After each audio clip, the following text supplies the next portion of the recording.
so many people, and by then you're just going to repeat yourself, and it gets boring. Nobody else wants, you can't keep repeating the same thing within a short period of time without boring people to death.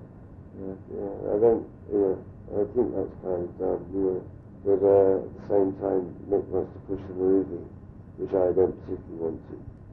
I do my bit. What do you think of it? I think it's, for what it is, it's all right. I don't think it's gone with the wind. You know what I mean? I was saying before we turned the machine on, I don't think that pointing cameras at a stage justifies putting something out as a full-length feature movie. I don't think there's enough interest there, except for die-hard fans, and that doesn't justify putting it out and pretending that it's a real movie. It isn't. It's another periodical visual piece of film that Lawrence has done since Stones in the Park, and before then, Gimme Shoulder, Ladies and Gentlemen. It's the only difference with this one is that it was done through the Hollywood machinery. Which is the reason that it's sort of been treated in a different way. I mean, the best one was Cocksucker Blues, which never hardly got out. It's a good band. And Charlie's be the first one to say, I'd rather see something by Robert Frank. And that, if you want a movie on the Stones on the road, that's it. Warts and all, and this one, just point the camera. So, on a good night, the sound's good, and you're going to see things that you're not going to see from the audience, but it's a cult thing. If you're a Stones freak, you're going to go and see it. But it's not something that's going to draw people to a cinema unless they are that much into it. That's right. It's not Psycho. It's not. It's not Eisenstein. That's like when I went to Wembley. I was standing in a pool of water. With geezers all comped out around me, and you lot were in the distance, and it was like, I suppose I'd go and see the film so I could see what fingerings you were doing. Just to sort of see what you missed when you're actually there. But when you're in the cinema, you're going to miss the thing that you had when you were actually there as well. It was good having people all falling over and going berserk around me. I mean, the sound.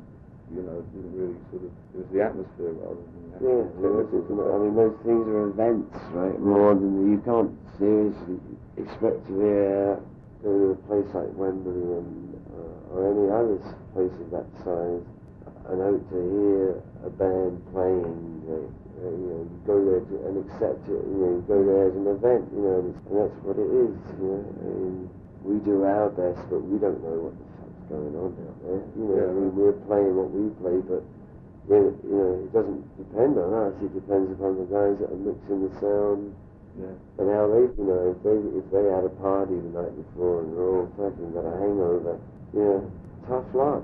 I mean, 100,000 people, tough luck. The crew got stoned last night, and it's not as good as it should be.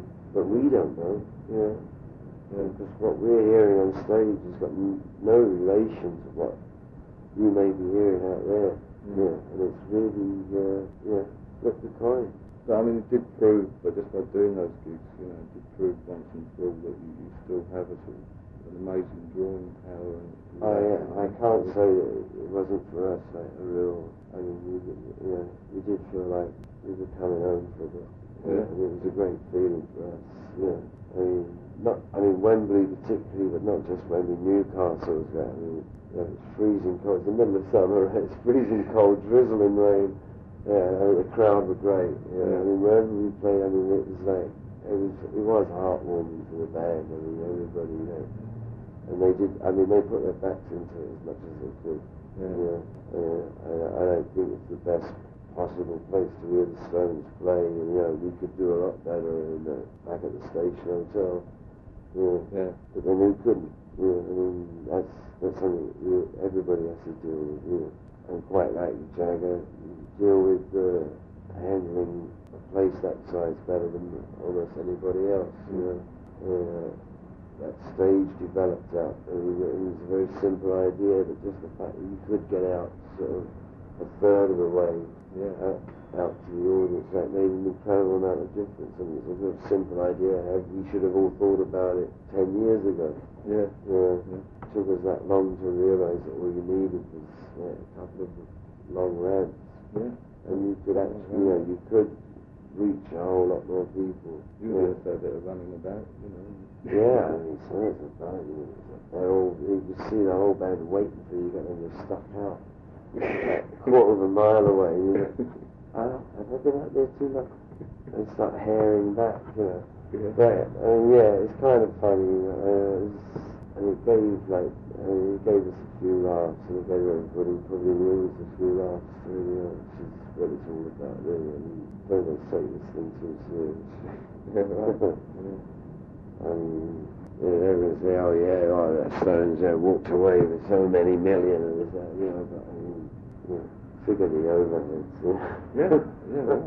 I mean, if they want to come and see you, what do? You got to, go out there and play, it might not be the ideal place to do it, but you rather than not play at all. Mm. But you did manage like the little ones in Scotland, right? Yeah, they were good. Very good. It was real. The Stones, since we'd been sort of priced out of England, like 71 or whatever it was the first time that we'd come back here and played that we felt that we'd sort of justified ourselves to a certain extent. I mean, 76, I was caught. We were crying a beer, we just couldn't deal with the horn, it was just a terrible place, we knew. And I mean, it's enough that brings you down, when it's your own town, and you don't give your best, or you're prevented from giving your best, it can piss you right off, Apparently, all the other gigs were like empty because everybody was going to see the Stones and stuff. Did you read that one? Yeah, apparently, I know we've been blamed for ruining everybody else's tours. Queen cancelled, Yeah. But then, I mean, as far as I'm concerned, Queen are a new wave group. I mean, in comparison to the Stones, they're also, they could be Flanagan around. I mean, Freddie alone is Flanagan around, 3-2. We ruined everybody else's business, I mean, sorry we did so well. Yeah, right. It's up to the punter anyway. Exactly. I'm just going to go see the Stones and Queen, Yeah. It's up to them. I mean, they're going to choose who they want to see. I mean, I'm just glad we managed to sort of pull it off reasonably well this time, I mean, the Stones have always felt we've let England down, since we had to leave. They don't want to pay them like the taxes, leave the country, it's like, slag off time, and, rich old farts, and all that, No, it's not like that. It's, sort of